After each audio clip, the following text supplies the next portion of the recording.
Hi YouTubies, how are you? It's Marie here. So I just wanted to put up a video and I just wanted to thank all of you for your kind responses that I received um, concerning Mackie. And Mackie, I thought about it, like what was it about this little animal that made me, like, when I lost her, it was like devastating. And I wasn't expecting it, and I guess part of it was because she liked me. I mean, she didn't care about my views, she didn't criticize me, she didn't send her YouTube friends after me, you know, tell lies about me. She just liked me. When I'd come home from work, she would like try to tear out of the cage to be near me. I mean, we did a lot of things together. And sometimes I'll think of her and I'll start to cry. So if I start to cry, please forgive me. But I wanted to thank all of you for your kind words. And many of you do get it, and I never really, like when Loomis died, I mean, it really hurt. Because Loomis, a lot of these animals that we have as pets, they're our companions. But Mackie was like at the level, like as a friend, because like I would talk to her and she'd respond. Like, the waffle video where she's talking and I say, do you want me to make you a waffle or whatever? And she goes, okay, you know. And the thing was, it's like she was fine. She was perfectly fine all morning. And then after, she went downhill. So I don't know. No, there were times when she was sick. She's been sick before, and I've been up all night dealing with that. She was sick in January. She was sick again in October. Those were months when she was molting, and I think maybe that may have contributed, because a heavy molt for a bird is taxing, and sometimes they don't make it. But she was just all around a good bird. I haven't been able to eat dinner because she was my dinner buddy. And if she didn't eat off my plate, I made her own plate. And we'd have food in the morning. I'd have my coffee, and she would eat her little waffle. It was amazing.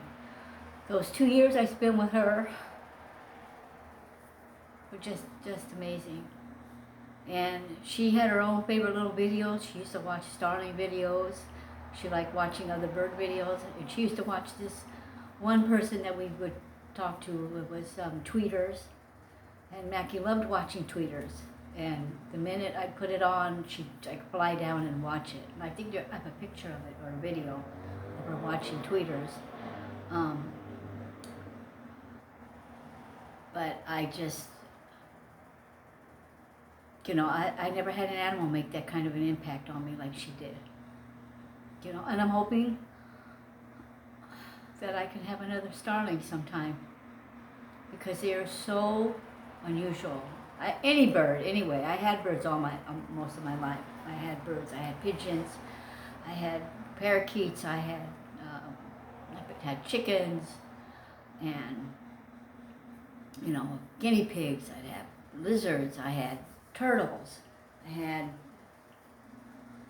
we had dogs and cats. And our family was not like restrictive on pets. As long as we took care of it, it was fine. And we did. We took care of our animals. So I was very, I was just really sad and heartbroken.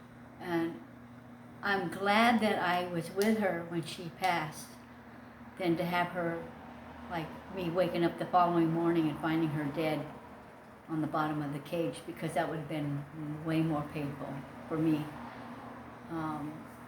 Because like I said, she didn't recognize me. Other times she'd come in and out, and like before the last breath she took, she just like animated, looked at me, and then passed away. And it was like,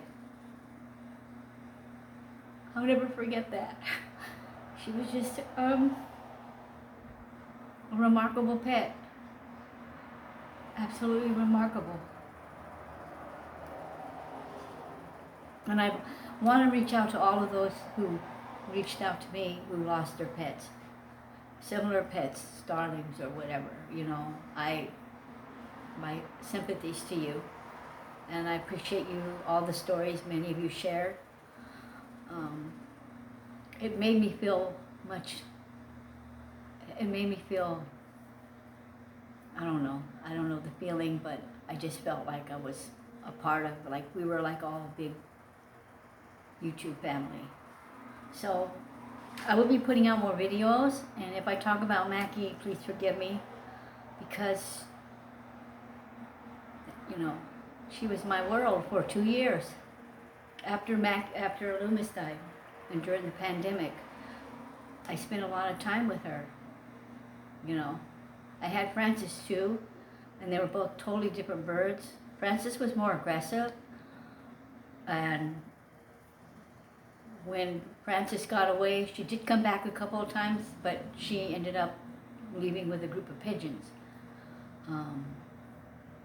Because starlings stay in big flocks, and a stray starling cannot join a flock.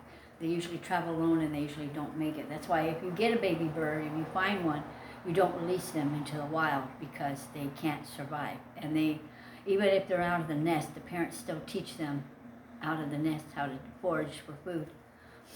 I think Frances was resilient. I don't know. I think because she did hang around with the pigeons, because she was always with the flock of birds.